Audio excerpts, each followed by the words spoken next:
This is Art Market Minute from ArtNet Pro. I'm Margaret Kerrigan. It's Monday, March 9th, and these are the top market stories going into the week.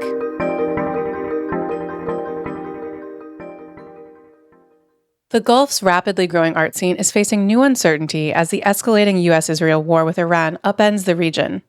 The conflict has raised concerns across the art industry, particularly around Art Dubai, which is scheduled to open April 15th. The United Arab Emirates, Dubai in particular, has long positioned itself as a stable hub for global businesses, tourism, and culture, largely insulated from regional conflicts. But that perception has now been shaken.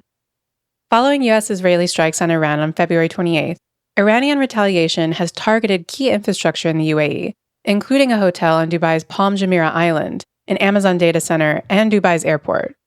The UAE is reportedly considering military action to stop further missile and drone attacks, which would be an unprecedented step for the country. For now, Art Dubai says that the fair will proceed as planned, though galleries are taking a wait-and-see approach. Some dealers say that travel, shipping, and insurance complications could make participation difficult, especially as the fair's shipping deadline of April 1st looms. Major logistics companies have already warned of delays as regional airspace has been restricted and shipping routes to the Arabian Gulf were closed.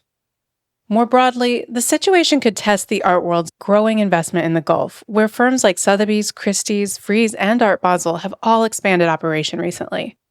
If instability continues, it could deter many international collectors, dealers, and advisors from traveling to the Gulf, at least for now. More generally, it may accelerate a trend already emerging in the art market, a gradual re-regionalization of the trade as political tensions around the world reshape how and where business is done. Major works from the collection of late media billionaire S.I. Newhouse are heading to Christie's this May. A tranche of 35 to 40 works, including paintings by Jackson Pollock, Pablo Picasso, and Jasper Johns, as well as a Brancusi sculpture, have been valued at a whopping $450 million. Since Newhouse's death in 2017, parts of his collection have been sold privately and at auction with the help of advisor Tobias Meyer, as reported by ArtNet's art detective Katya Kazakina. Christie's has handled much of the estate's material so far, selling more than $400 million worth of Newhouse's works. The most expensive was Jeff Koons' Rabbit, which sold for $91 million in 2019, then a record for a living artist. This new batch of works will appear at Christie's marquee New York sales alongside pieces from Agnes Gunn's estate, which are estimated at $80 million.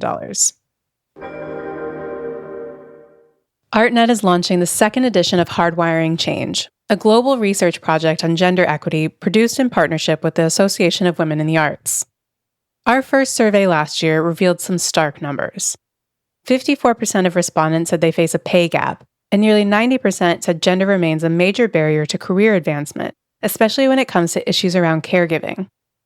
The 2026 survey builds on last year's findings and will also look at how emerging technologies, especially AI, may shape career advancement for women in the art industry, and whether these technologies could help close or potentially deepen existing gender gaps. The Hardwiring Change survey is now open and closes March 17th, and we'll present the findings publicly in June. If you work in the art world, we'd love for you to take part. The more voices we hear, the clearer picture we can build of the challenges and opportunities ahead for women. You can find the link to the survey in the show notes or head to news.artnet.com for more information on all of these stories. Art Market Minute is produced by Sonia Manalili and me, Margaret Kerrigan.